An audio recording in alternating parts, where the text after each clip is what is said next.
అందరికీ నమస్కారం. ఈరోజు మనం ఒక స్పెషల్ జర్నీకి వెళ్దాం. తెలంగాణ గుండెకాయ లాంటి సిద్దిపేట జిల్లాకి. అయితే ఇది మామూలు ప్రయాణం కాదు, ఒక రుచికరమైన ప్రయాణం. అక్కడి వంటకాల వెనుక దాగి ఉన్న చరిత్ర, సంస్కృతి, ఆ ప్రాంతపు అస్సలు కదేంటో తెలుసుకునే ప్రయత్నం చేద్దాం. ఒక్క క్షణం ఆలోచిద్దాం. మనం తినే తిండి అంటే కేవలం రుచి మాత్రమేనా? లేకపోతే ఆ ప్రాంతపు నేల స్వభావం, అక్కడి మనుషుల జీవన విధానం, వాళ్ల చరిత్ర, వీటన్నిటినీ అది మనకు చూపిస్తుందా? సిద్దిపేట గురించి తెలుసుకుంటూ ఈ ప్రశ్నకు సమాధానం వెతుకుదాం రండి. సరే, ముందుగా సిద్దిపేట గురించి కొంచెం బేసిక్స్ చూద్దాం. అసలు ఈ ప్రాంతమేంటి? దీని ప్రత్యేకత ఏంటి? సిద్దిపేట అంటేనే తెలంగాణ నడిబొడ్డున ఉన్న ఒక చారిత్రక ప్రాంతమనమాట. ఇక్కడ సంస్కృతి అంతా కూడా వ్యవసాయంతోనే ముడిపడి ఉంటుంది. అందుకే జొన్న, వరి లాంటి పంటలు, పశుపోషణ ఇవే వాళ్ల జీవితం. ఈ నేల, ఈ వ్యవసాయమే చివరికి సిద్దిపేట ఫేమస్ అయిన ఆ ఘాటైన రుచులకు పునాది వేసిందంటే ఆశ్చర్యపోనక్కర్లేదు. అయితే ఇంతకీ సిద్దిపేట వంటకాల స్పెషాలిటీ ఏంటి? వాటి సిగ్నేచర్ స్టైల్ ఏంటి? ఆ రుచుల వెనుక ఉన్న సీక్రెట్ ఏంటో ఇప్పుడు చూద్దాం. ఘాటు, మసాలా రుచుల సమ్మేళనం. బహుశా సిద్దిపేట వంటకాలకు ఇంతకంటే పర్ఫెక్ట్ డెఫినేషన్ ఉండదేమో. ఇక్కడ ఫుడ్ చాలా ఘాటుగా, మంచి కారంగా, మసాలాలతో నిండి ఉంటుంది. ఎందుకంటే ఆ ప్రాంతపు వాతావరణం, వాళ్ల జీవన విధానం అలాంటివి. అందుకే స్థానికంగా దొరికే ఎండుమిర్చి, చింతపండు, మసాలాలు బాగా వాడతారు. ఈ స్ట్రాంగ్ ఫ్లేవర్సే సిద్దిపేట వంటకాలకు అసలైన బలం. సరే, ఇంకా థీరీ చాలు, ఇక అసలు మ్యాటర్లోకి వెళ్దాం. సిద్దిపేట రుచుల ప్రపంచంలోకి అడుగు పెట్టేద్దాం. ఆ వంటకాల్లో కొన్ని హైలైట్స్ ఏంటో, వాటి స్పెషాలిటీస్ ఏంటో ఇప్పుడు చూద్దాం. లిస్ట్లో ఫస్ట్ ఎక్కడి హీరో డిష్ బోటికూర. సిద్దిపేట నాన్ వెజ్ వంటకాలలో దీనికొక స్పెషల్ ప్లేస్ ఉంది.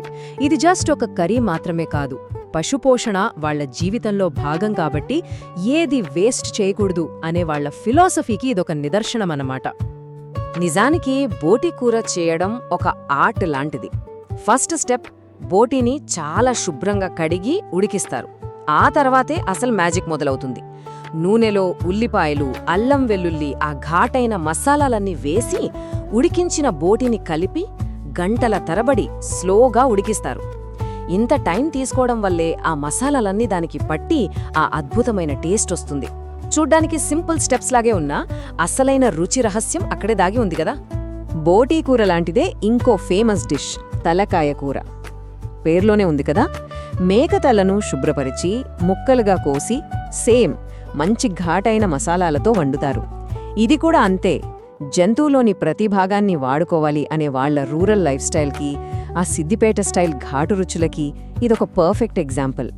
ఓకే, ఇప్పటి వరకు ట్రెడిషనల్ చూసాం. ఇప్పుడు కాస్త మోడర్న్, ఇన్నోవేటివ్ డిష్ చూద్దాం.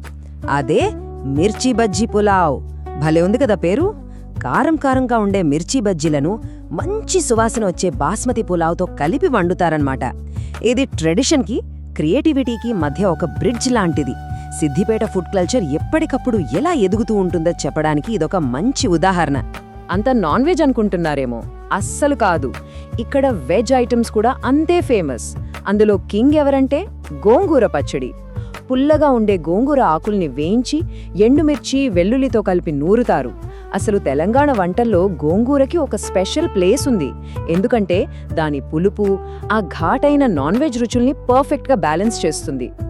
ఇక ఇది లోకల్ హోటల్స్లో ఒక కల్ట్ కాంబినేషన్. వేడివేడిగా పొంగిన పూరీలు, వాటితో పాటు మంచి ఎర్రటి రంగులో ఘాటుగా ఉండే చికెన్ కర్రీ. ఇది సిద్దిపేట ప్రజల డైలీ లైఫ్లో ఒక ఫేవరెట్ కంఫర్ట్ ఫుడ్ అన్నమాట. సరే, ఈ వంటకాలన్నీ చూసాం కదా. మరి ఈ ఫుడ్కి సిద్దిపేట కల్చర్కి మధ్య ఉన్న కనెక్షన్ ఏంటి? దాన్నిప్పుడు చూద్దాం. ముఖ్యంగా పండగలప్పుడు ఆహారం ఎంత ఇంపార్టెంట్ రోల్ ప్లే చేస్తుందో తెలుసుకుందాం. తెలంగాణకే స్పెషల్ అయిన బతుకమ్మ, బోనాలు, సమ్మక్క సారలమ్మ జాతర, వీటితో పాటు సంక్రాంతి, ఉగాది ఇలాంటి పండగలన్నీ ఇక్కడ చాలా గ్రాండ్గా జరుపుకుంటారు. ఈ ఫెస్టివల్స్ అన్నీ కూడా సిద్దిపేట అగ్రికల్చర్కి, వాళ్ల హిస్టరీకి బాగా కనెక్ట్ అయి ఉంటాయి. సో ఇక్కడ మనం గమనించాల్సిన విషయం ఏంటంటే, ఈ పండగలప్పుడు ఆహారం అనేది కేవలం కడుపు నింపడానికి కాదు, అది ఫ్యామిలీస్ని, బంధువుల్ని అందరినీ ఒక చోట చేర్చే ఒక సింబల్. ముఖ్యంగా బోనాల పండగలో అమ్మవారికి నైవేద్యం పెడతారు కదా, ఆ భోజనం ప్రజల భక్తికి, వాళ్లకా నేలతో ఉన్న బంధానికి ఒక నిదర్శనం.